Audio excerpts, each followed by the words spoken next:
Hey loves, it's your girl Mariah Sincere, and I am back with another bomb live. For those of y'all who don't know me, I'm a self-love coach who specializes in helping people radically transform their lives through one-on-one coaching. When I tell you I've been through it all, toxic relationships, traumatic childhood, BS jobs, right? And when I decide that I want to make a change, I am very proactive. I develop a plan and I follow through. As a matter of fact, at the beginning of the year, I decided I wanted to move out the country. So I'm coming to y'all live from the beautiful city of Medellin, Colombia. So if you are interested in that type of coaching, hit me up at thepassportsis@gmail.com. I have a Black Friday special going on right now. I'm doing $25 an hour coaching sessions. That's the beautiful thing about living abroad. I don't got to hit y'all over the head. Hey Jamal, what is up? What is up? How are you doing, brother? Good to see you here, y'all. I'm sorry I have been out of the loop for a couple of days. Life just got busy, and honestly, I really wasn't feeling good. And I didn't want to come on camera looking a mess. Okay. So with that said, guys, we're gonna have a fun live stream today. If I can keep my camera on. If not, that's dang. Hold on. I'll figure it out. Y'all, I'll figure it out. I'm so irritated because I broke the cord that my microphone needs to get plugged into my laptop. So my audio is terrible right now. I've been missing you, but I figured you come on when you're ready. Oh, thank you so much for looking out for me. Yes. Yeah, you know, I ain't gonna leave y'all. I hit a major milestone. Well, I'm gonna say when everybody else comes on.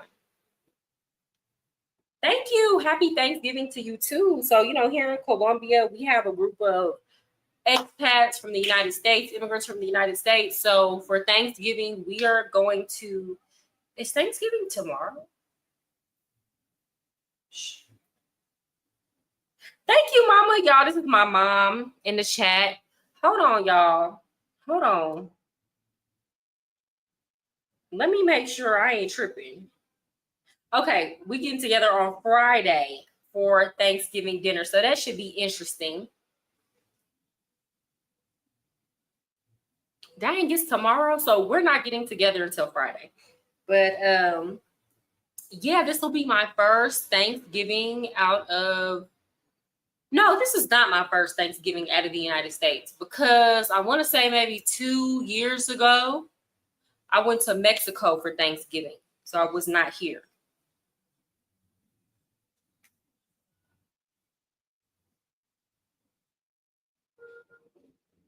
Oh, thank you, Jamal. That's very kind of you. That's very kind of you.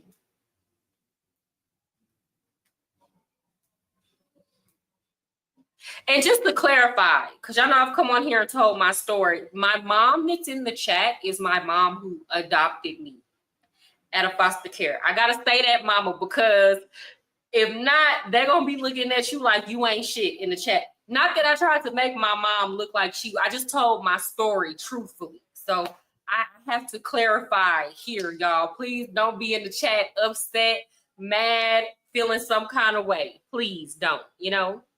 She stepped in and stepped up. Okay.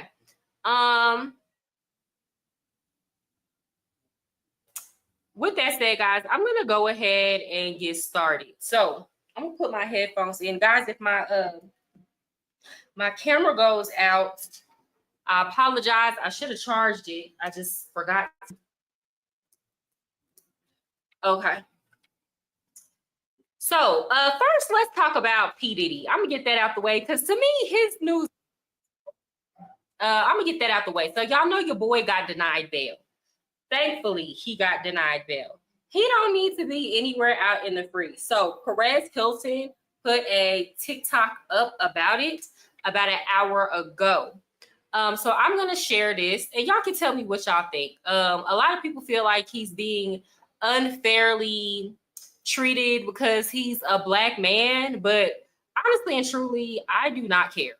Like, it's certain things that, like, it's certain crimes that if you commit them, I don't even care if you're like being discriminated against because it's that heinous, right? So you got a lot of these children coming out saying he did stuff to them during auditions. the majority of his victims were, you know, Black people, even though he victimized other groups of people as well. So, like, for me, I don't really care if they're throwing the book at him because, like I said before, I care more about the predators that are close to us and in our community than people that don't really affect us. Even though I do feel like all children should be protected, like all people should be protected, right? But like, I don't really care that they're not letting him out on bail. There's a reason. I'd say that only because of old Mr. Jeffries dude from Abercrombie and Fitch. I don't know him. Please put that story in the chat so I can look into it.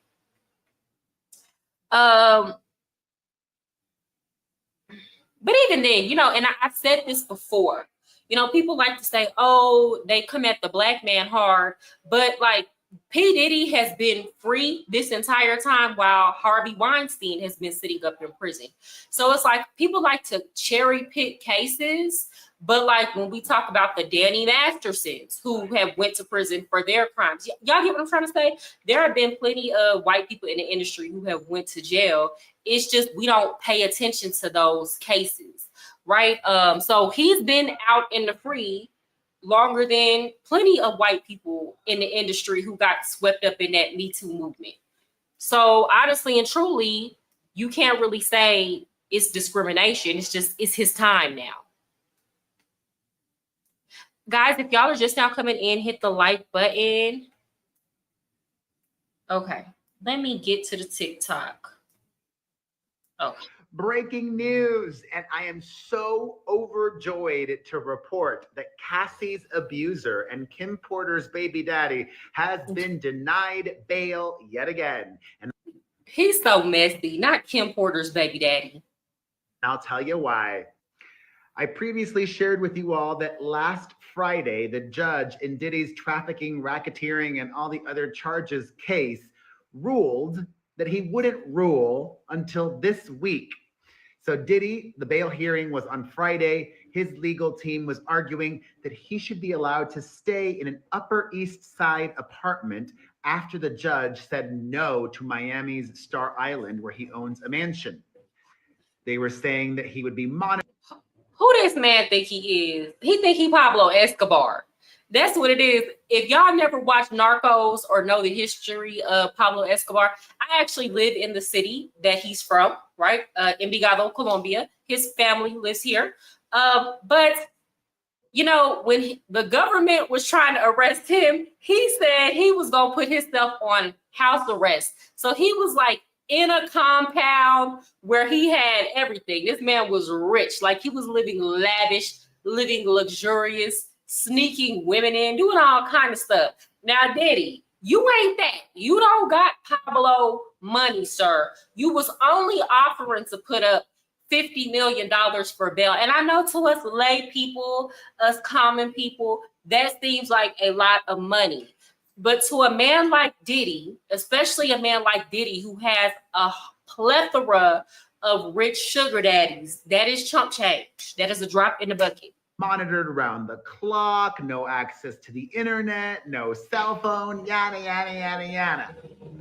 The federal prosecutors argued that Diddy was a threat to society and that he posed a danger of intimidating or paying off potential witnesses. And the judge agreed with the feds. In his decision today, filed just moments ago, the judge in the case wrote that there is a serious risk of witness tampering and direct evidence that Diddy is violent.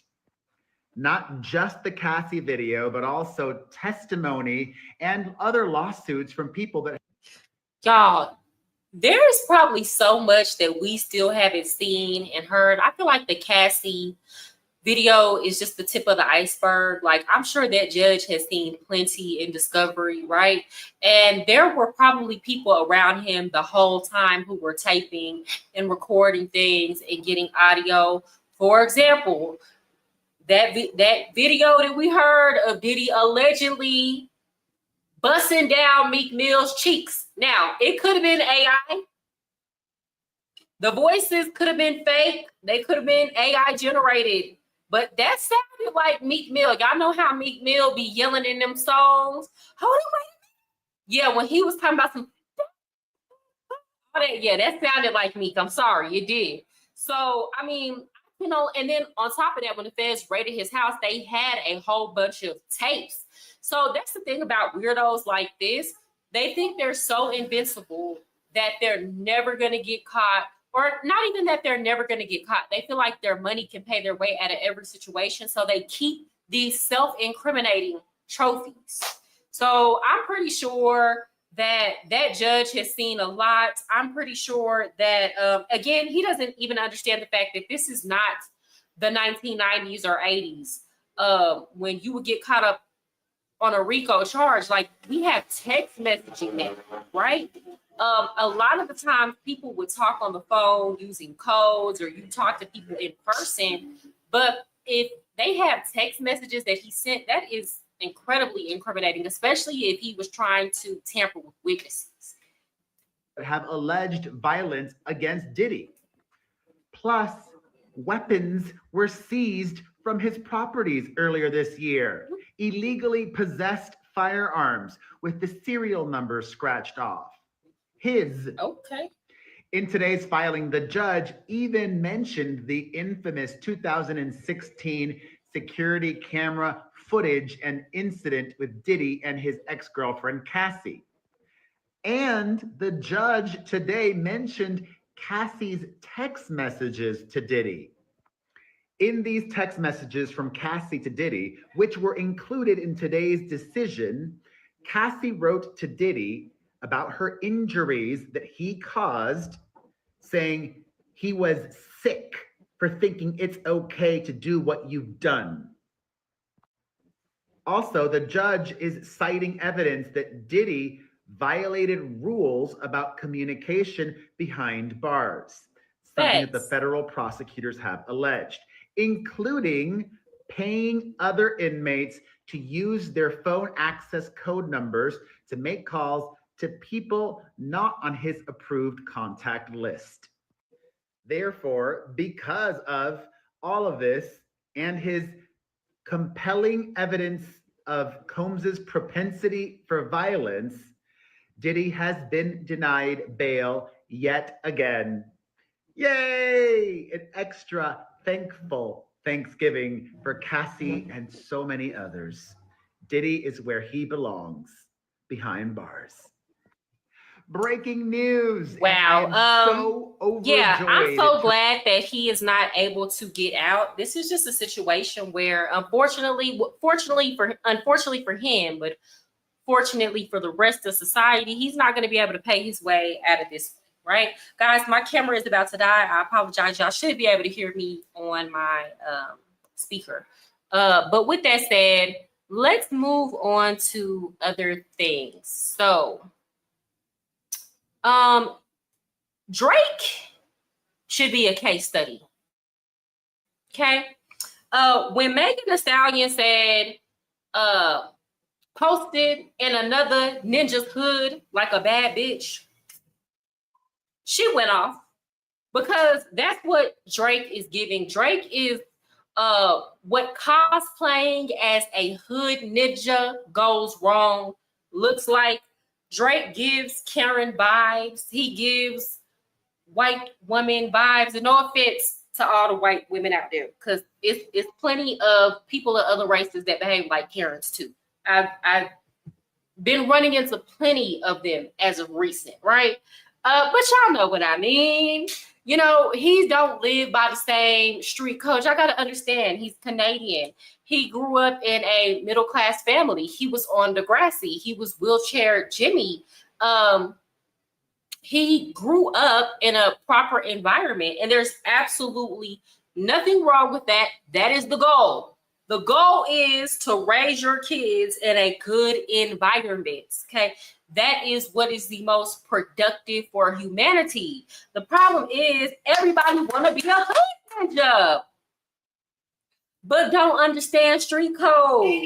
Because how you suing? Because you mad over a song. So he's still in jail thinking he's invincible and above the law. Yeah. Oh, really? Hold on. You're going to have to inbox me. I'm in Toronto right now. We talk about that. I feel he's a sore loser, but he's mad the industry doing for Kendrick what they did for him. Exactly. So we all know that there was plenty of money pushed. First of all, Drake makes great music. Let's not act like he doesn't. Right? Drake has music that you can still bump to this day. With that said, we've heard about all the ghostwriters. Everybody ain't lying. We've heard about the payola. We've heard about the industry faking his number. We've heard about all this, right? With that said, I think he's a good artist in his own right. Take away the ghostwriting, right? We're just going to stick to the music and what the music does. He has music you can still bump to this day. With that said, he's saying that they boosted that song. The industry boosted that song. Now, I'm going to say this. Kendrick made a West Coast style rap when he did that diss track. Now, I went to, I'm from Dallas. I was teaching in DeSoto, which is a southern suburb of Dallas, right? Y'all put a 1 in the chat if y'all can steer.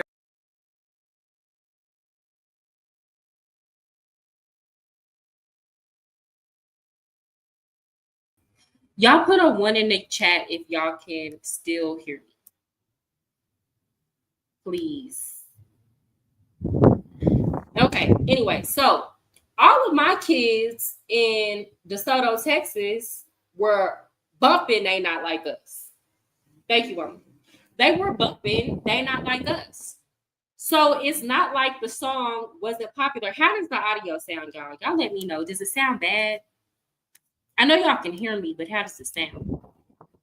Drake is the greatest artist of our time and the top 3 in Canadian history under maybe Celine Dion. Yeah, facts. I mean, you can't really argue with the legacy, right? Now, is he like a pedo or a pedophile?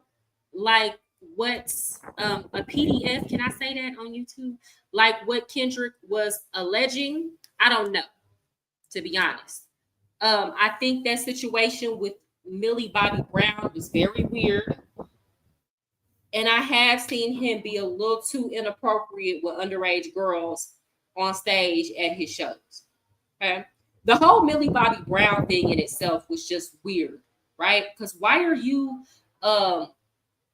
30 years old hanging out with a 14-year-old girl all the time, going places with her, talking on the phone with her, and why is her mother allowing you to do it? Okay, thank you. Hey, what's up, D Malley? Good to see you here, brother. Y'all remember to hit the like. That helps people know that I'm on. So I'm going to. What up, y'all? It's your big boy. This is on Big Boy's TikTok page. Neighborhood, happy Tuesday to you. Make sure you are listening live to the neighborhood. Drake. Yes, Drake is suing UMG, Universal Music Group. He said that the numbers, Spotify numbers, streaming numbers, when it comes to Kendrick Lamar, Not Like Us, he was saying that those numbers are fake. Embarrassing. So he has a lawsuit. We'll speak on that in the neighborhood. And also $1,000 every time you hear that cue to call. That's right, Big Boy's bankroll. It is going down. 8 o'clock hour. We're doubling up on winners. That means more winners winning that $1,000 just in time for the holidays. And of course. Okay, so apparently he's going to speak on that. I have this post from the Shade Room. Let me share it. So Joe Budden went off about Drake. So this is from the Shade Room on Instagram. It says Joe Budden goes off about Drake following his legal action against UMG. Says he's selfish, lying, and manipulative. So Drake and his new legal filings against UMG were the topics of discussion on a recent episode of the Joe Budden podcast, and Joe did not hold back his feelings towards the situation. Joe, joined by his podmates and guest Mark Lamont Hill, discussed Drake's decision to take on UMG after his rap battle with Kendrick Lamar. As we previously reported, Drake hit UMG with 2 legal filings accusing the company of artificially inflating the popularity of Kendrick's Not Like Us. I don't know. I don't feel like, okay, I'm going to say this. They might have done a little bit of inflating, But they were going back and forth. So everybody was waiting on Kendrick to drop. Were we not? I don't know. Were we not? So it got the play that it needed to get just off the strength that they were having a social media battle. And again, from my vantage point, people were of their own accord and willingly bumping that track and defaming his name by allowing the release of the song in which Drake is referred to as a certified PDF. Y'all know what that means. Joe expressed many points throughout the podcast, even expressing that he understands Drake's frustration towards artists and that he's helped over the years. Nevertheless, Joe shared his thoughts about Drake being selfish, manipulative, and more. So let's see what Joe said. Now, I'm more concerned with the fact that Drake is mad at Kendrick for calling him a PDF, and he's more upset about that and more concerned about that than being seen out at clubs with a 14-year-old. But I digress. So this is what Joe Budden said. Or he's selfish, lying, manipulative sack of ish who has made enemies for 15 years. And now we're here at the effing boiling point. You've been behind the scenes being the biggest sack of ish you can possibly be. I believe that. And that's why Rihanna don't F with him no more. Y'all see how Rihanna will not talk to him. She don't speak on him. And she's so unproblematic. She don't bother nobody. But y'all know he got in his feelings because Rihanna didn't want to be with him like that. You know, she don't give that she like light-skinned dudes like that. I'm sorry, she don't. That ain't nothing against light-skinned dudes. You know, hey, you can get some love my way. But Rihanna, she ain't going for it. And he's effing white and he's small hat people. Y'all know I can't say that on YouTube. And he had too much dip on his chip. You have been behind the scenes hitting Ninja's baby moms, sending monies to Ninja's baby moms. Yo, dog been sending messages to this Ninja's wife. I believe that. Drake very much strikes me as the type who will be best friends with a dude and still try to hit his baby mom just so he could say he did it. Like, there are men who literally have mental illnesses like that. Like, they just want to know if they wanted to, they could. And they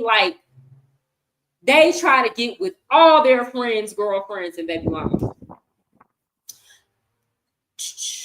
Dog, this ninja's been a sack of ish behind the scenes, and because he has fans and had Lucian, everybody just gets to turn a blind eye. The blind eye days are gone. So, you know, they're saying Lucian, y'all know Lucian Grange, that is Diddy's sugar daddy, right? And they were saying that Drake was next up to take Diddy's spot as the mogul gatekeeper of hip hop. So this is kind of throwing a wrench in the plans. I don't know who he pissed off bad enough to where they let Kendrick get on him like this, but it's not looking too good for your boy. Do I think his career is over? No. Unless somebody like really brought some legitimate charges against him, I think he'd be fine. He's better off just not even speaking on it, or like now that he's brought this lawsuit, this is going to carry on for years versus just kind of letting it die out. And I think what's irritating him is that you have people like Mustard who are doing shows and they're like being messy and kind of stirring the pot, but you can only stir that same pot for so long. Thank you. My only thing is Kendrick dissing Drake about being a PDF foul, but he in Hollywood and he hang with Diddy. Right. I mean, I kind of feel like, I don't know. So I don't know too much about Kendrick's dealings with Diddy, right? I feel like a lot of people in Hollywood, they need to be careful before they throw stones at glass houses, because even if they weren't engaged in that type of behavior, because of the magnitude and the scope of Diddy's case, it just looks like guilty by association. So they need to let this whole thing kind of play out and their names get cleared before they start speaking on people. But yes, it's weird. But Drake is very disarming. You wouldn't trust your 14-year-old with Jersey. Me? Trust my 14-year-old with Drake? No, no, sir. No, sir. Heck no. And I guess maybe it's because I'm a woman and I've been 14 years old before. Like a dude like Drake is definitely the type that don't mind talking to you behind your parents' back. A dude like Drake is definitely pulling up on you. He's coming through with the McDonald's. He's swooping you up before school, getting you something to eat before school and dropping you off at the schoolhouse in his car. Period. Like, that's what Drake is.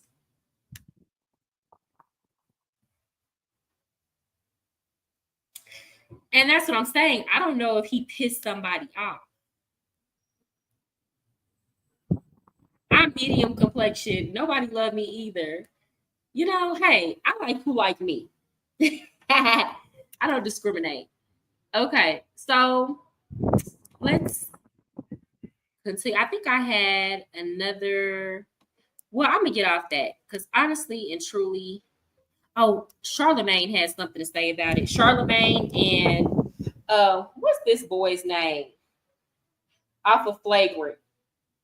Y'all tell me what this boy now. I like him. He is so handsome to me. This dude, and I know he looks super dirty, but it's something about him. Y'all gotta listen to him. Y'all, did y'all hear Joe Rogan and Theon Bond talking about how fine they thought Kamala Harris was? Y'all, it was so funny. I had to pull the clip up. But Theon Bond, and y'all, it's so funny because he's like a white dude that kind of has a little bit of swag. And he was like, yeah, Kamala Harris, she looked like she got that thing on her. And Joe, he was like, yeah, she's effing hot. Like back in the day, she was smoking. But even now, she's hot. It's so funny listening to these white men talk. Okay, I cannot hear anything. Give me a minute. Oh, here we go. Sue. No.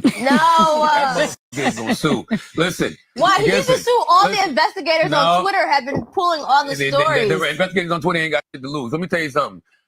Drake is half white. Exactly. Okay? Y'all about to talking about that. Drake mama side of the family is like, oh no, Aubrey. No. This man is out here calling you a pedophile. Not Listen, Aubrey. there's probably people at Nike. There's probably people at Universal. There's people that got real vested interest in Drake. That is a multi-billion dollar entity. Yeah. They're like, you got to protect your name. Call that rap. Yeah. Call your cousin. Call your cousin who's the lawyer. All right. But then he just gonna prove Kendrick. So there you have it, guys. Charlemagne predicted 6 months ago that Drake was gonna sue for this. He already knew. Right. Okay, so I don't know, guys. I think this is funny. Y'all know me. I'm half white. It's still funny to me. I think there is a difference between biracial people who had a black mother versus who were raised on their white side of the family. And again, this is absolutely no shade to white people. I think Black people just culturally we're less likely to sue. Part of that has to do with the fact that like lawyers are expensive. We're more likely to kind of handle things outside the court. That don't mean that they won't. It's plenty of Black people when they get money, they get to suing and things like that. So, don't try to write one. But this was funny. Okay, so guys, Cam Newton cannot stay out of social media. He cannot stop being the topic of discussion. Honestly and truly, I think it's brilliant. His podcast keeps him relevant. That podcast will be here long after his football career. Does he still play football? Do y'all know? I don't know. I don't watch football like that. And what I will say about Cam Newton is he's a good sport. He takes a lot of things to the chin. Now, he's still full of it. in terms of his relationship, but his relationship is his relationship. And if that's what that woman wants to put up with, that's fine. But in terms of how he conducts himself during the interview, I really like it. He takes a lot of things to the chin and he's not easily offended. So I'm going to show y'all this, and then we're going to watch a little bit of the actual interview. Okay. So let me see. What's her page? Everybody hate Chrissy. This is her page. So she was kind of giving her opinion on this interview on TikTok. Newton doesn't need to be shaking. Cam Newton needs to be listening. So Ice Cube is now, come on, Funky Fridays, his Cam Newton's interview show where he interviews different celebrities, and all the Ice Cube clips are being released right now over there on YouTube. But one is going viral about Ice Cube talking about being with the same woman for 30 plus years. Classy. There's a lot to this story. There's a lot I have to say. This is definitely a Chrissy chat. Let's talk about it. So Ice Cube, just like Snoop Dogg, all these old gangster fine, very successful men that stayed with their women through the long haul. Now, Ice Cube's wife, his name is Kimberly Woodruff, and they've been together since been together, okay? Now. Okay, I'm going to say this, though. The difference between Ice Cube and Snoop Dogg is Snoop Dogg came out with this whole pimp personality. Honestly and truly, the way he behaved, you wouldn't have even known that he was married, a lot of times. Ice Cube has always given Family Guy, even when he was in his gangster era, he's never publicly embarrassed Kim. Am I tripping? Y'all let me know. Kamala is hot. She's a hot dissy chick, in my opinion. I think, you know what? She's a nice looking lady. I'll give her that. I don't like her as a person. I don't like her politics. She made a statement today looking extremely drunk, but she looked real good back in the day, and she still looks good now. I think being in that office, being in the White House, being the vice president kind of took a toll on her these past 4 years. But she's nice looking. All she needs is to get a little lift on her neck, okay? Don't be fooled, baby. Kamala can still pull a lot of these young ninjas out here. The problem is in Toronto, Drake is speaking of Trump, where he said more people like, oh, okay. I see what you're saying. Okay, let's continue. Yeah, so Ice Cube never gave male whore vibes. I'm going to say that. Now, what I love about Ice Cube is y'all can't call him no loser. Y'all can't say washed up. Y'all can't say not a real man. Do you see what I'm saying? You can't put him in the category of he's a cornball. You can do him like y'all do Russell Wilson. Y'all can't kind of say he's not being a real man because he's being a good man to his woman. You see what I'm saying? Y'all can never say that about Ice Cube. That's an old gangster that'll still probably go in the trunk. You talk to him too crazy. No, facts. Ice Cube has he's a hustler. He's been on his hustle, been about his money. He's never been in the news for doing anything goofy. People have been upset with him these past couple election cycles because he has told Black people to withhold their vote from the Democratic Party. But he's also said that he wasn't going to go vote for Donald Trump. And I know y'all have this saying of if you don't vote for the Democrat, that's technically a vote for the other party. No, that is grabbing your cojones and saying, we don't owe you anything if you're not giving us anything. So if you want to win, you be wise to make good on your election promises once you get in office. Show us something, and then we will consider voting for you. Okay? Then that man just literally was a part of one of the big three. He's one of the creators of the big three. Literally giving athletes an opportunity when they're young to make some money and have some money. And this man has been raising this family since before 99, okay? And you don't see none of Ice Cube's children in any foolishness. They're not weird like weird Will and Jada's kids. You don't see them acting like Dwayne Wade and his kids and them. None of that. We don't never hear nothing about Ice Cube. Now, this man been too handsome for too long. I'm already sure that he probably did his business. They handled it behind closed doors. I like that. Well, yeah, he is handsome. He is handsome. When I was young, I remember being young and having a crush on Ice Cube. He's always been very handsome. But, you know, I'm not saying he's never stepped out on Kim, but in all these years, not a one-side chick done came to the forefront. And this is the age of the internet. So that is impressive. Okay, let me tell you something right now. I got a man, I deal with a man. Do you see what I'm saying? And a Nick Cannon, a Neo, you feel me? That's not a man to me. That's okay. The corn and the cob to me. Do you see what I'm saying?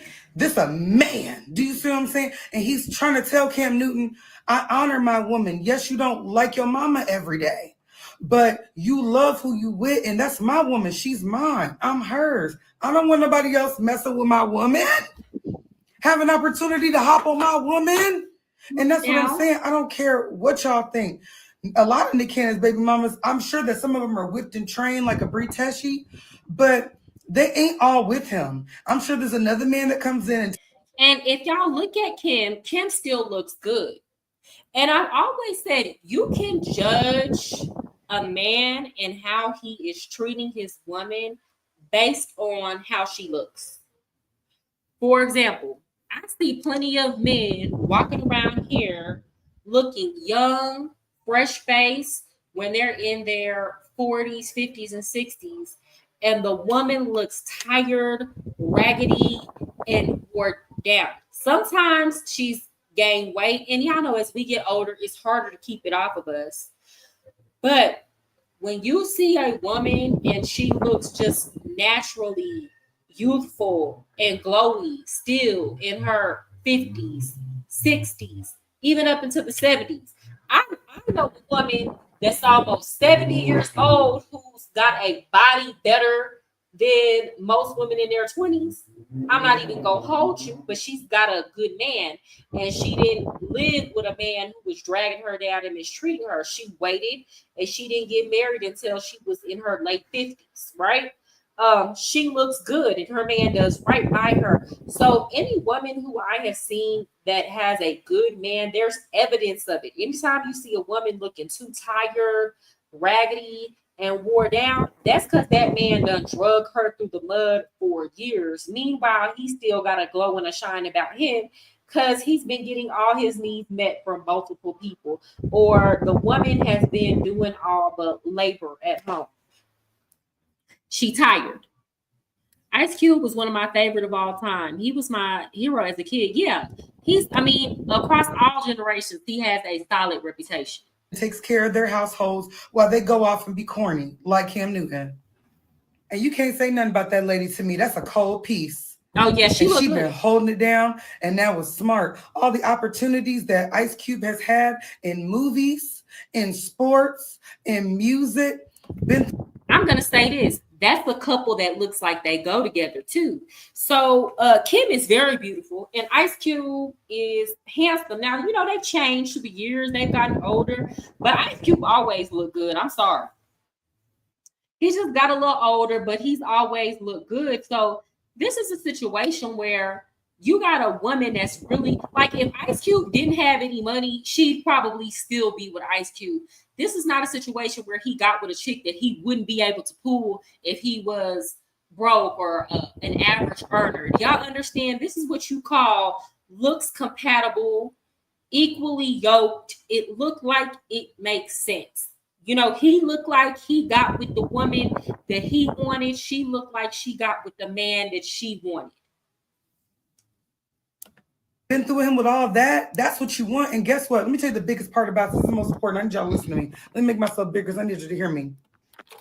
When Ice Cube gets old, and if he has a fall or needs somebody to be down to the nursing home checking on him, he's going to have a wife there. Yeah. Y'all get old, y'all have all types of heart problems, all types of liver and kidney and prostate and all types of issues. Nobody to rub your back at night because you old, you mess with all those women. And y'all make sure that y'all hit the like button as y'all are coming in, please. You know, she makes a really good point. First of all, Ice Cube has taken care of Kim. She hasn't had to work a job if she doesn't want to.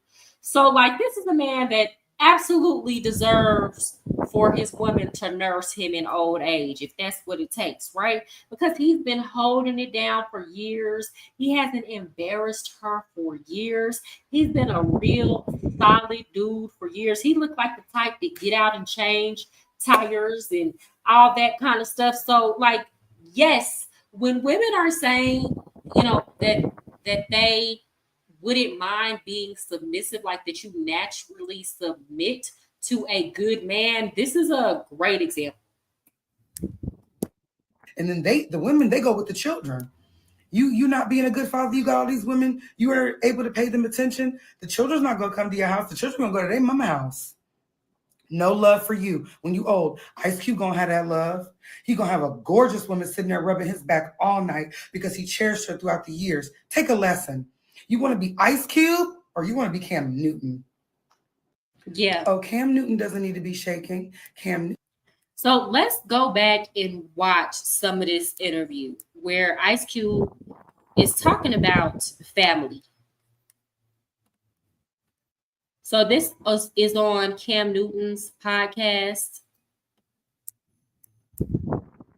Real quick, because I want to ask about how you've been able to really compartmentalize. Now, I want y'all to take note of how these two men comport themselves, like the difference, because Cam Newton looks goofy. I've said this before. This man looks like Yogi Bear. I'm tired of these hats. I'm tired of the flamboyancy. And maybe I'm just old school, but I like men to look like men. I like them to be masculine. I don't like all these extra frills and fluffs. I don't like you to look like you spent too much time in the mirror. I like you to look nice, presentable, clean cuts, but all this extra is too much. It's giving sassy. I'm sorry, it is. Your emotions, right? The world, you came onto the scene, a part of a group that was brash, that was new, that was like, yo, like right in your face. All the while morphing into this movie director or this writer, but also being a family man, a husband at the same time. So how are you able to compartmentalize these real emotions that as a Black man, that's an issue for us to be able to be tough, paint this persona of a person, but have a family at home, but also knowing that in this industry, whether it's in Hollywood or any type of professional platform, you got to be able to maneuver in a way that the streets may not be the best advocate or the way you need to kind of operate. So how have you been able to like shake that? You know, my family's the most important thing to me. I would say this. You gotta prioritize. See, this is how, you know, you're talking to a boy, and Cube is finna come with the world man response because he don't care about the streets or what other people think. He's the man. At the end of the day, we know Ice Cube from NWA. We know how he used to get with people. We know how he used to have time for people that tried him. Okay, in terms of putting some respect on his name and coming at him respectfully. Okay, we all know the reasons why he left the group. We all know that he was writing a lot of those raps and rhymes. Like, this man ain't never cared what another grown man had to say about what he was doing in his household. Period. And the fact that Cam Newton even thinks about that just lets me know he's still very childish. By saying what's the most important thing in your life, and then everything else should be able to fall in place up under that. And as an entertainer, I want to be, incredible in what I do as an entertainer, but as a man, I want to be just as incredible. Yeah. And be there for my family, present as much as I can. So I can be in the streets. And let me tell y'all, see, this is old school. This is old school masculine men. Men don't respect men who don't have families. Period. Period. When men, and I'm talking about in terms of a business setting, I'm talking about in terms of getting money, right? That whole bachelor life, that sounds cool. But when you are doing business deals, potentially getting business loans, when you are negotiating money with other men who have money, I'm not talking about your average, regular, degular. I'm talking about the arena that Ice Cube is in. They do not trust men who don't have families. Why? Because if you don't have a family, in their mind, you're just blown with the wind. No, I'm not going to loan you any money. No, I'm not going to invest in your projects. No, like having a family for a man is social proof.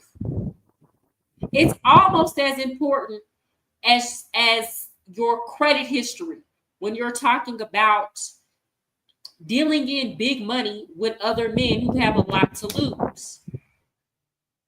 I heard Donald Trump talking about this. And yes, we know his history of women. We know he's been married 3 times, but there's a reason why he has always kept him a wife.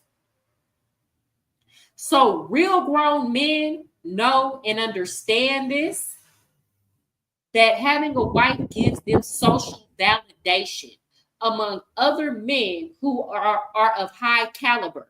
That's why when you hear all these average earning men on YouTube, or men who only got their money because they got on YouTube, which there's nothing wrong with that, but there's a difference between that and a man who got it out the mud doing something else, versus these men who are coming up talking bad about women so they got a check.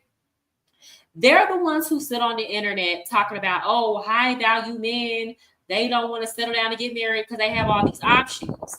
But if you go to any fundraiser where you have men of means who are not ball players and entertainers, the vast majority of those men are going to be married, period. It is social proof. It is the expectation, and men do not trust other unmarried men in that space. They just don't.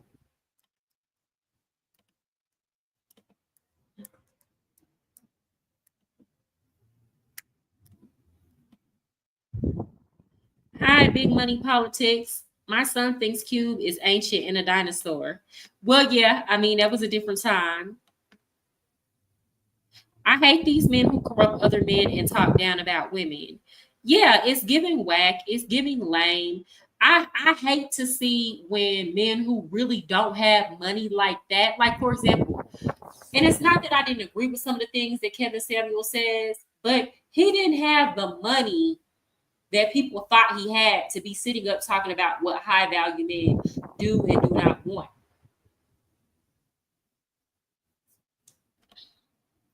As a matter of fact, if you go around a lot of spaces where men are high earners, very high earners, the majority of their women, their wives, are very average looking. But that's a whole nother conversation. A lot of those marriages be superficial. Well, some of them do. Some of them do. Okay, I'm sorry. Give me 1 second.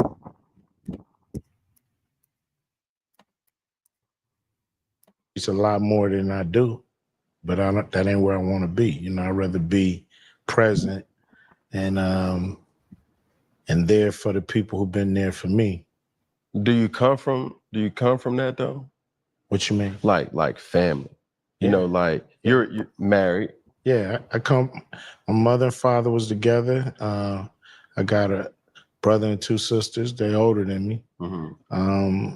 Yeah, we had a tight group. You fuck with one, we all running out the house. Yeah. Okay, so he had a man in his life. But like you and your wife in this truth of hip hop. Yeah. You feel me? That when you talk about money, cars, clothes, hoes, fucking these bit like, but the reality is like my wife, my kids, being there for the things that are important, that was always your foundation. You know what I'm saying? How are you able to stay true to that foundation all the while still being a prominent, figure in the Because it's an act. That's just like asking Denzel Washington, how does he play a role and then come home and be his real self with his family? This is all for entertainment. And that's the problem. A lot of people listen to rappers and singers and they take it as the gospel truth, or they take it as the way that they should be living. When this is just entertainment, it's just people being braggadocious. For example, Cardi B talking about she don't cook and she don't clean, and I've seen plenty of videos of her in the house cleaning, right? Stayed faithful to Offset for years. Now we know she cheated this one time, but it took her a minute. Okay, she was portraying that city girl lifestyle, but really she wanted to be in the house, booed up. So, people need to understand this is all for entertainment. Stop taking it so seriously and stop holding these entertainers to a miserable standard. Because honestly and truly, it might sound good when they're rapping it, but when you put the way that they talk about living into practice, it's a miserable existence. For example, Future is always talking about illicit substances, and he says he don't even do them. He don't even do them. But imagine being high out of your mind for the majority of your existence. That does not sound like a happy place to be. The culture. And it's show business. This ain't the streets. My wife, she come from South Central Los Angeles too. We both grew up, with gang banging and dope dealing all around, all kind of shit we all grew through. And to be a part of entertainment is a blessing and not have to be in that grind constantly. So we recognize that. And, this is fun. We shouldn't, make this complicated. Or, you definitely shouldn't, bring the street element into business, especially when it's not needed. Yeah. You know what I mean? So what's the relationship or the marital hack to stay? How long you been married? We've been married since 92. So what is that, 32 years? How? For the masses? We want to be. Yeah. You got to want it. I had to think about this. So Ice Cube has been married for longer than I have been alive. And he still looks really good, y'all. You just got to want it, man. You can't, I don't want nobody to have my woman. She mine. I'm hers. What's the word that we just had somebody on? The relationship has to have staying power. Mm-hmm. You see what I'm saying? Now, I hope Jazzy watches this. I don't think she'll care. Because if your morals and values change based on whether or not a man has money, because everything that she spoke against before she got with Cam Newton, she is now speaking in favor of. So if all a man has to do is have money and you completely change what you will and will not accept from him, then, to me, that's a character flaw. I'm going to say this. So I don't think she cares. I think it has a lot to do with money. But this is the difference between a man who actually wants to be with the woman that he's with because he genuinely loves her as a person, and a man who was just with a woman because he don't know how to be alone. So he always got to have him somebody, or he needs somebody to come help him take care of them kids that he has. It's like certain things in the culture has never changed. It's just all about how you are locked in with your partner. Temptation happens, not just from a man's perspective, but also from a woman's perspective. Tragedy happens. Growing apart happens. You don't stay. Big money politics. Do you have just one? Let me not say I'm not trying to be funny, because it might be funny. Because here's the thing, a lot of the men who I see talking about they got to have multiple can't even maintain a steady relationship with just one woman. I'm talking about a real relationship. I'm not talking about women that you sleep with from time to time, or women that you pay the light bill for, come up to her house and pay the light bill for. I'm talking about, or women that you pay to sleep with, that you go travel to sleep with. I'm talking about maintaining one healthy relationship first before y'all talk about y'all need multiple women. Okay. And I've always said this. I've said this before, and I stand on this. I feel like men who need to have a whole bunch of women, it's one or two things. Either you've never fully invested in a relationship and you're not focused, like you're not on your purpose in terms of getting to where you need to be financially, because that's draining. And then if you're dealing with even just one woman, that requires a lot. So if you're on your purpose, and if you are like genuinely dealing with one woman and dealing with her emotions, that is exhausting. Some of the men that I know who have a lot of money, most of them that I know who have real money, I'm not talking about street money, I'm talking about real money, will tell you it is very exhausting to try to maintain multiple women. He mentions her name. It was a good day back in 92. Wow. But my other point was, I've always said this too. I feel like men who have to have a whole bunch of women, like Neo, come on now. We know he is battling his sexuality. We've been known that Neo likes men. I'm sorry, allegedly. I gotta say allegedly. But it's clear as day that man's soulmate is not a woman. LL Cool J, real stand-up man with a long-standing marriage. Yeah, that's true. That's another one who we ain't really heard too much about.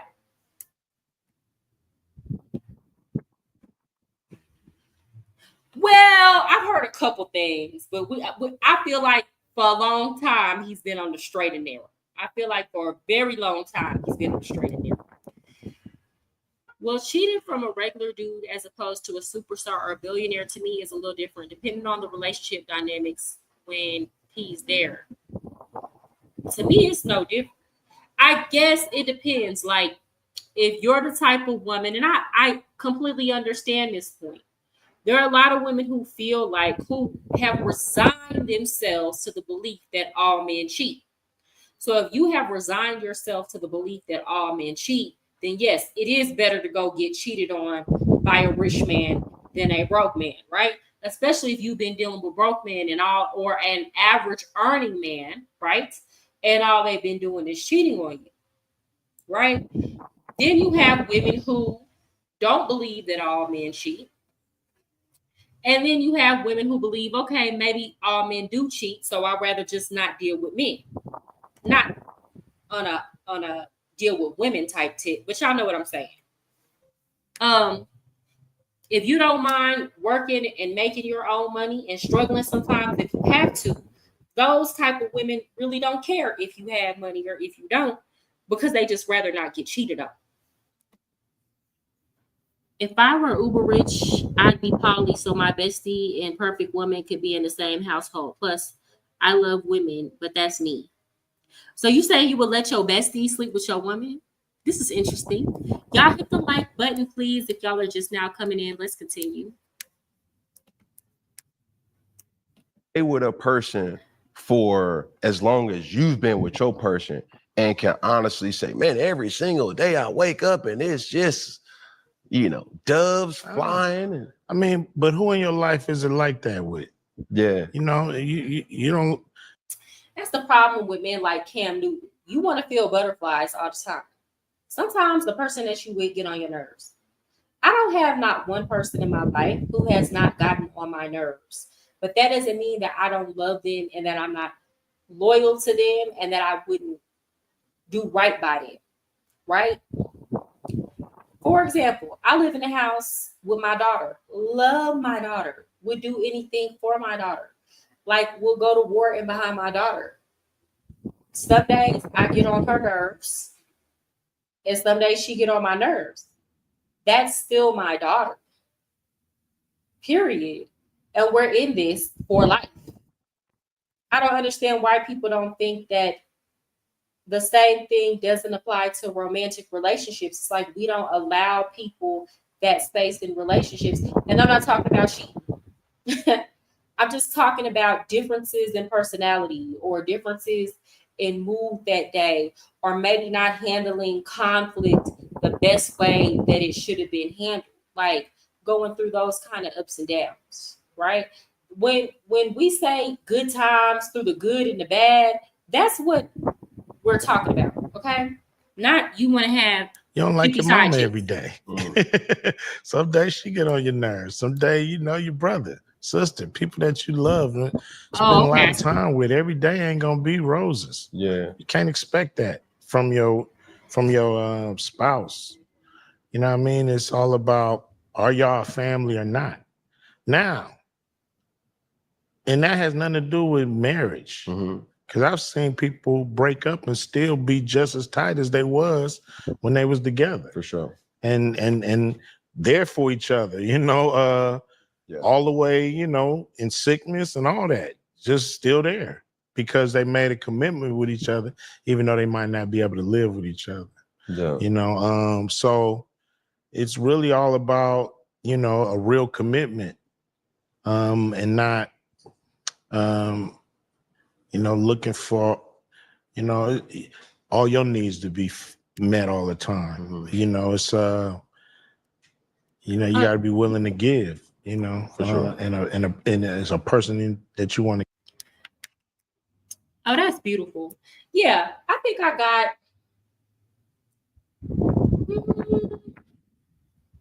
I got a couple exes that I don't want to say a couple.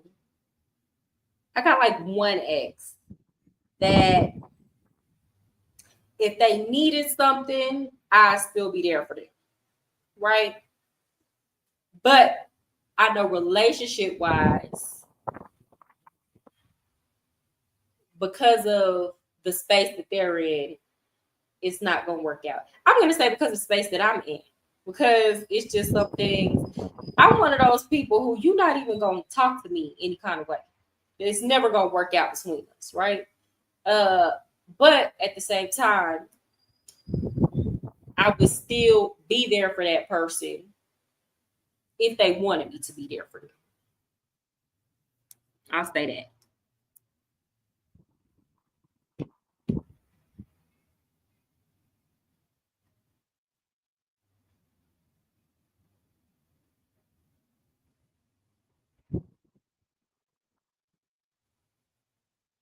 No, I understand. It's not that we don't understand why you want multiple wives. I think that's a misconception. I understand very well why y'all want multiple wives.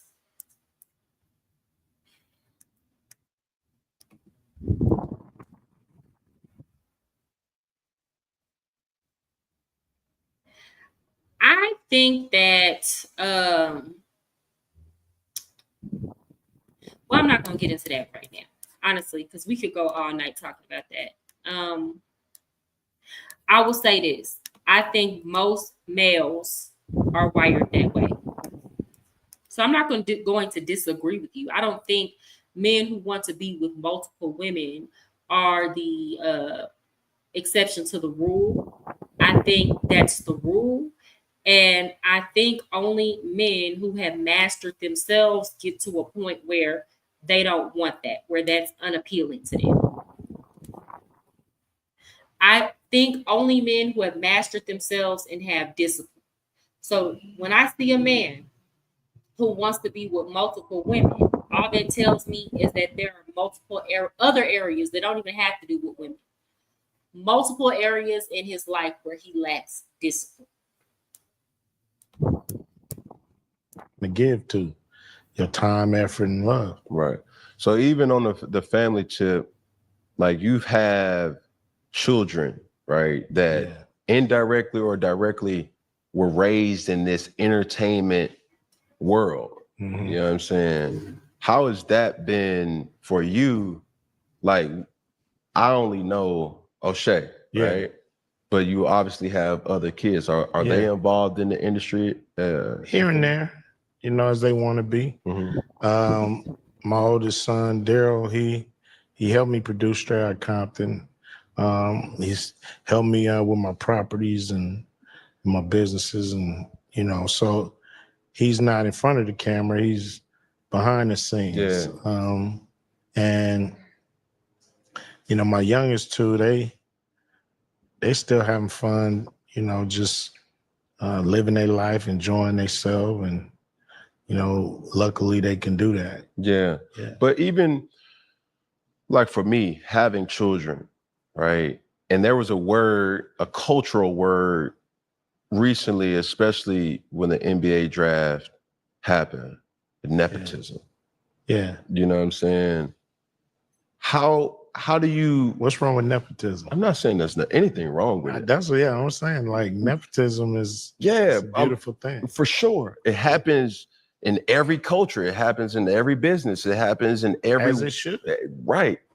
But how do you fight the balance to giving too much, which now causes a handicap or more reliant, or that fine balance of like your children really is intrigued about certain things, like bringing up. I'm glad that he brought this up. Now, I feel like nepotism is not bad when you have raised your children to be competent, right?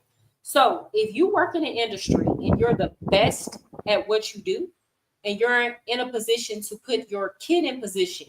For example, I know they're referring to LeBron James and Bron, right? There are a lot of great basketball players who the only reason why they didn't make it to the NBA was because they were not in position. Maybe they didn't play for the right school or play under the right coach.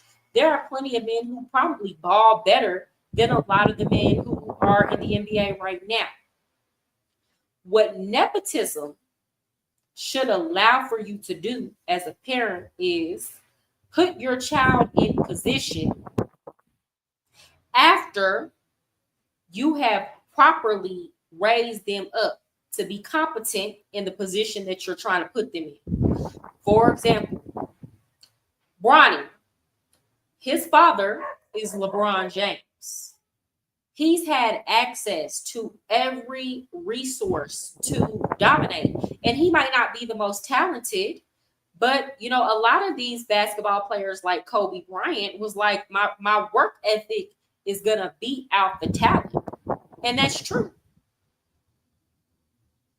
But a lot of times what happens is these parents only raise these kids to be spoiled, and they're not actually putting in the effort and the work. So once they get in position, everybody can see that they're lacking or that they're incompetent. And for somebody who has all those resources, it looks even worse than somebody who didn't. So I don't see a problem with nepotism so long as it breeds competence. It definitely depends on the setup. Multiple women. Okay.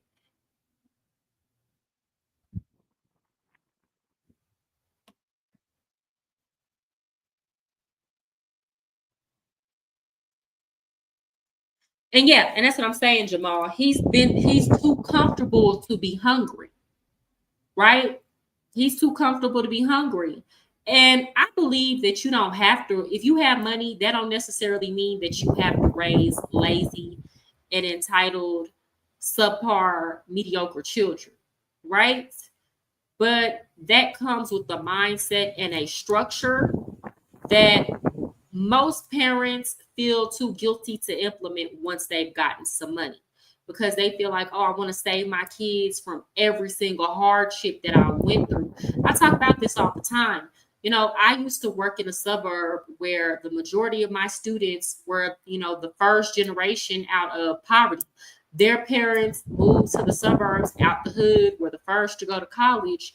And the kids, you know, were just, you know, trifling. A lot of them could barely read, wouldn't turn in their homework. They got on $800 Balenciagas though, but were completely incompetent in basic life skills. So it's like these parents were giving their children everything they wish they would have had, but they weren't teaching all the lessons that somebody should have taught them when they were kids.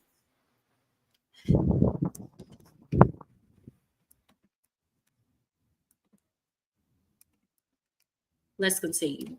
Them on the right time. Yeah. You know what I'm saying? Or just forcing them in. Like there's certain situations where you ain't got no choice. You're going to school to run this family business. You feel what I'm saying? Yeah. Sometimes it works. Sometimes it's like, Dad, I don't want to be you. Mom, like, fuck up, you know? So how have you been able to kind of navigate that with your family? Well, you got to, for one, let them be themselves, and also try to figure out what turns them on. You know, let them know all the Oh, why aren't they texting me back? Are they mad at me? Do they not like me anymore? But I'm actually going to stop this, y'all, because now they're going into, you know, raising kids, and I've kind of talked past what I came on here to talk about. But guys, y'all please hit the like button. Yes, we should go to school with a purpose. Yeah, we definitely should. I'm thinking about dropping a link in the chat, but I don't want to be on here too long.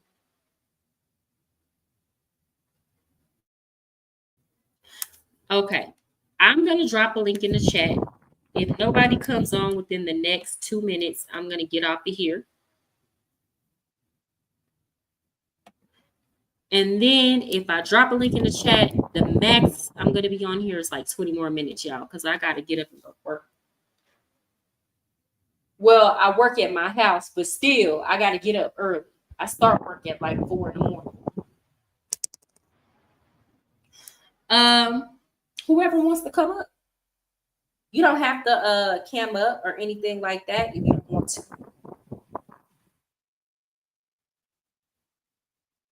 So you can bring up any of the topics that we talked about today, whether it be Diddy, the Cam Newton interview, Drake and Kendrick. Feel free to give your opinions.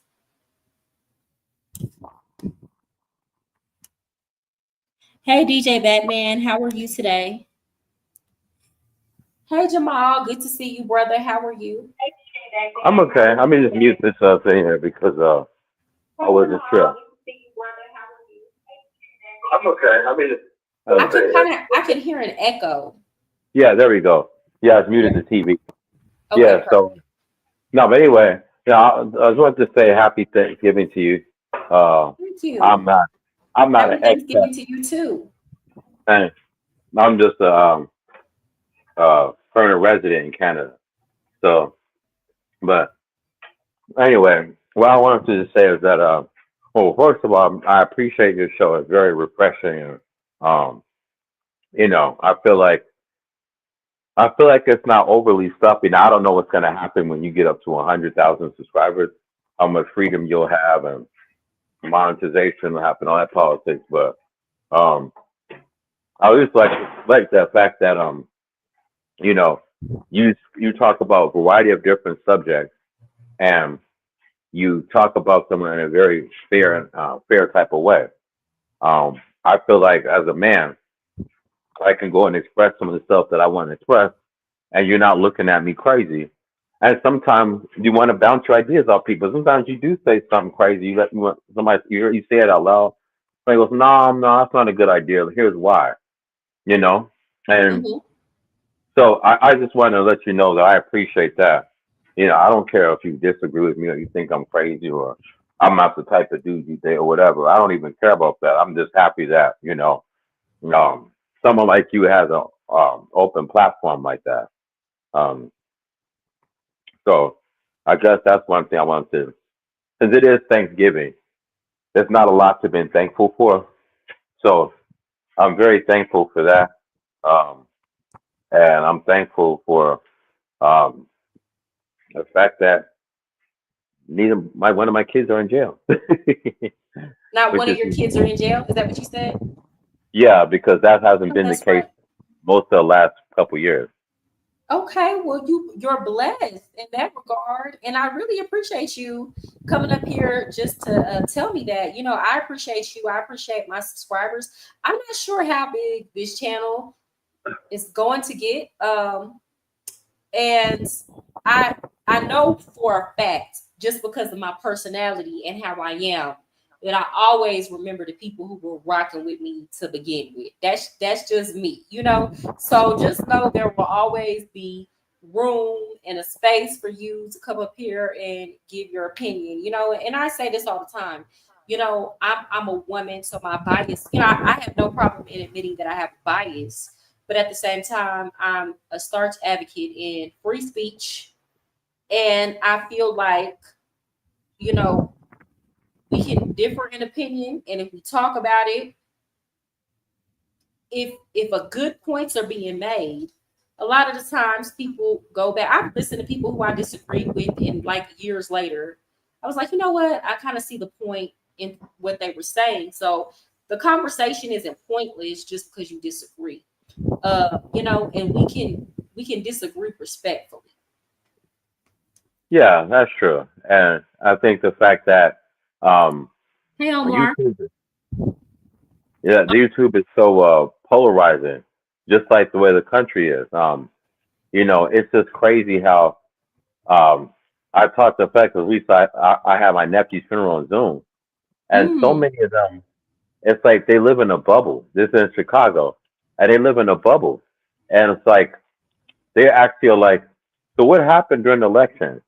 And the people who are coming, like there's other family members who live in different countries, and we are all looking at them so crazy. We're like, bro, you mean to tell me y'all can't see what everybody like the whole world could clearly see Donald Trump's going to win and why? And they're like, Oh and yeah, we even knew that.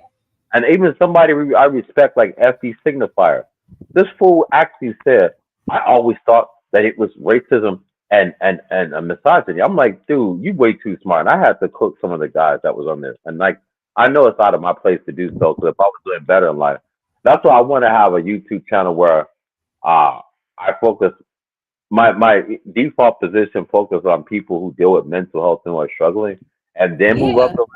because I don't want to come off. I don't want to be as a quote unquote dirty section of YouTube where I only have to talk about street stuff. I don't want to get boxed in where I talk about politics or geopolitics, and next thing you know, is this a conservative? Is this a liberal? I mean, I'm a progressive, but I'm almost borderline becoming a progressive with some conservative leanings because it's like I've really had enough of mainstream liberalism, and I feel like, and I can actually see how it's ruining our society. Just the spirit of our society. It's not about women's right to choose as much as it is like what kind of society do we have? Like, what is people's mentality? Because anything can be abused, and anything can be overly restricted. It's just depending on the attitude of society. Everybody's so aloof. World War III is about to happen, and it's like people are only concerned about stuff they want to hear about. It's not even like Americans are ignorant. They just flat out don't care. They don't care Mm. about nothing. And so it feels like our whole society is collapsing. So I'm glad for platforms like this where we can kind of like be like, hey, what the hell is going on in our world? And do we all agree on this? Like, they put this out there and say, XYZ is how we should be. XYZ is how we should think. XYZ is how, the way of the world. And it's like, But does this work though? Like my kids is like rebelling, and I don't know, man. A lot of fathers are looking really goofy out here, and their daughters are really out of control, and they're so disrespectful because they know the men don't really have any power. And but that's starting to slowly change, and I just feel like our whole society's rotten. So I think we just have to start from the bottom, especially now that the industry is crumbled. So pop culture, this is a perfect time for parents to get some power back and support local artists, because now you're back in control of the culture. And if dads get back involved in his lives, now that the industry and all that's crumbled, it can get back to what it was in the 70s. Not to say that. I think what it is, Jamal, is a lot of people are lazy. So they like people telling them what to like. A lot of people want to be led. A lot of people want to play for a team. And if they can't play for a team, then they're questioning their entire identity. So when you understand the psychology of people and how they behave, we at the core, at our base nature, right? We behave no different than many animals do, right? Right. And a lot of people, and this is women too, right? This is women too. And a lot of people never question their thoughts, their beliefs, and their biases. So how it works is, to me, the two-party system is a crazy thing, because how it works is you get these two parties, they both develop some type of platform, and you choose. Well, what if I don't agree with everything that this one party is presenting? So the problem with the Democratic Party is that they only catered to one faction that was in their ranks, right? A lot of people who were a part of the progressive movement of like 2016, we were progressive based on the economics of it all. But the Democratic Party was not offering anything in terms of economics. They just wanted to focus on social justice issues, because those who actually ran the party are a part of the uniparty, really, that involves both the Dems and the Republicans. They have economic interest in maintaining the status quo. So they chose to not really focus on real economic issues. And they expected the rest of us who were only in the party because of economic issues to stay. Yeah. And I had a college professor. He told me this during 2016. This is when Trump and Hillary were running. And he was saying that, honestly, the only thing people care about is if they can put gas on the table, gas in their car, and food on the table. Once you disrupt that is when people start calling for change. But as long as you can keep those gas prices low and groceries low, then people will continue to vote for the status quo. And what the Democrats underestimated was the fact that things have drastically deteriorated in terms of people being able to afford the basics. So to me, that was delusional that they thought that they were going to win this election. But to them, social justice issues alone are enough to win an election, and they are just not. And that is a lack. Hold on, real quick, Jamal. That is a lack of understanding. It's okay, don't worry. That is a lack of understanding basic human psychology. So when we talk about Maslow's hierarchy of needs, the very first thing that's gonna be on that list of needs that you have to take care of first before you take care of anything else is going to be food. That's true. Then you have safety. Then you have shelter. All of that other social justice thing, all of that is stuff that you worry about once you've taken care of the basics. But that always comes first. And that's the problem with Democrats. They focus on what they want the world to be instead of human psychology and what the world actually is. Nobody cares about what you have to say when their belly is touching their back, period. Right. That's very true. And then not to mention, on top of that, then you want to go and take their tax money and conduct a genocide and then take some more of their tax money and go, well, homeless is happening, then have migrants come through and then spend more of their tax money on wars and endanger them. So on top of the fact you took my money, now you're endangering the whole world. Okay. I'm not seeing it. Yeah, I see it. And then so no, it's my son. So it's like you you're not only not we're not only hurting, but then on top of the fact you're creating a genocide with our tax money, a war that's unwinnable that you started, and then you want to gaslight us too. So it's like you kind of put us. I'm surprised things weren't worse than what they really are. I'm just shocked that people can't see that. Oh, facts. And there's a saying, you know, you got to throw a bone to the wolves, right? And I'm not saying us as people are wolves. I'm just comparing it to nature. Now, if you got people out here going hungry, if you got people struggling, stressed out, and they see you treating people that are not even U.S. citizens of this country better than your own citizens, and you're not offering any help, because remember, they started taking away all the financial assistance, all the food stamps got cut off, a lot of stuff got cut off after the pandemic that people were getting, and then they had to see it go to immigrants, they had to see it go overseas. So these wolves not gonna starve, baby. And that's what I'm saying. Democrats are making huge miscalculations in general, right? And it's all being led by the uniparty who is leading these propaganda campaigns on mainstream media. I literally will like hear the craziest rhetoric or things that make absolutely no sense in terms of human psychology come out the mouths of liberals. And then as soon as I turn on MSNBC just to see what they're saying, I'm like, oh, this is where they're getting it from. They're literally saying the exact same thing that they're saying on MSNBC or that Sunny Hostin is saying on The View. Yeah, I can't stand her anymore. Oh, her time is coming to an end. I don't think she'll be on there for that much longer. Yeah, because she by herself is damn near part of the reason why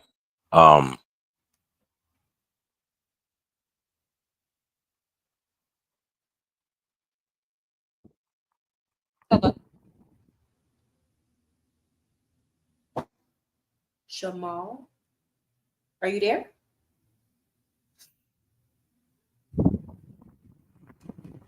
Okay, guys, I'm going to give him about a minute to get back on. Oh, you got cut off? Okay. Are you going to come back on, or should I end the live stream? Guys, again, if you are just now coming in here, please hit the like button and remember to share my videos if you care. I'm on the road to monetization. I just got it to where I don't know if they approved it yet, but I just got it to where I could apply to get the super chat button working in the comment section. So I don't know if it's working or if they've approved it or not, but you know, I'm on my way up. Just wanted to say these liberal women dang near lost the election for the Dems. Oh, they're going to lose the next election because people are tired of hearing their mouths. I'm sorry. We just are. And I'm saying that as a woman because the stuff that they're saying doesn't make any sense. Again, you got to focus on the basics first. All that other stuff, nobody cares about until the basics are focused on first. Okay, well, it was nice having you up here, Jamal. Thank you for everybody who showed up tonight. On Wednesdays, I am going to have to come on at nighttime because my daughter has soccer practice too early. For those of y'all who were watching my lunch hour, I'm not going to be able to do it because at that time. I'm not going to be able to start until 4 p.m., guys. So I will come on at like between 3:30 and 4 p.m. on every day but Wednesday on the weekday. So I'm going to change it. It's going to be called the afternoon show. So y'all can listen to me on y'all way back from work. And the reason being is because I have to make sure that I am getting my workouts in at a certain time. I'm preparing to have surgery next summer. So I cannot wait until the end of the night to work out. Like I have to lift weights. I have to put on a lot of muscle before June of next year. So that takes first priority. But with that said, I still will be coming on. And then y'all know I work. I work from like 4 in the morning to like 9:30. So I got a lot going on in the morning and in the afternoon. With that said, guys, I am doing a special on coaching. I have $25 an hour coaching for those of y'all who need help dealing with any type of situation in your life. Again, I've been through childhood trauma. I've told my story on my channel. I've been through traumatic relationships. I gathered myself and moved to a whole nother continent. So I'm coming at y'all live from Medellin, Colombia. I'm very good at making plans and executing them when I want to. So if you are interested in radically transforming your life and you need help getting started, hit me up at thepassportsis@gmail.com. Oh, thank you. Yes, y'all pray for me. It'll go fine.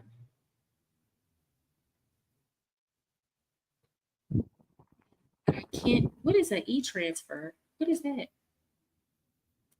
Okay. Yeah, you can't DM me.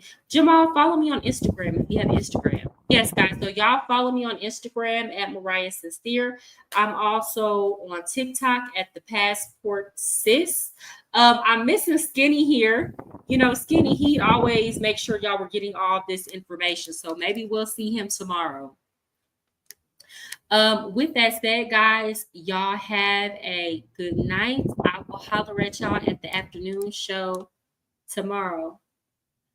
Okay, you can't DM me on IG. Did you add me as a friend? Send me a DM. Oh, you can't. Maybe because of my privacy settings. Jamal, what is your name on Instagram so I can follow you back? Your name is electronic transfer. Let's see, electronic.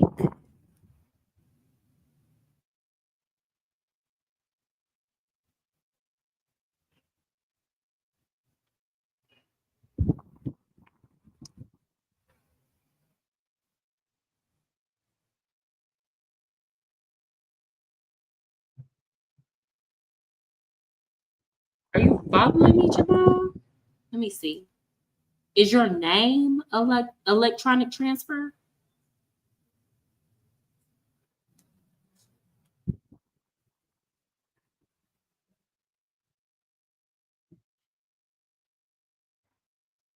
Okay, y'all. Well, let me know tomorrow, Jamal.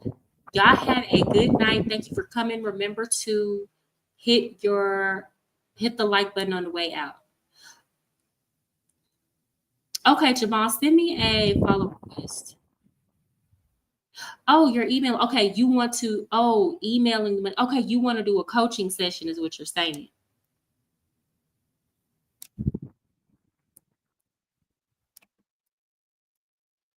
Okay, yeah. Let me know on email, Jamal. All right, y'all have a good night. See y'all tomorrow at the afternoon show.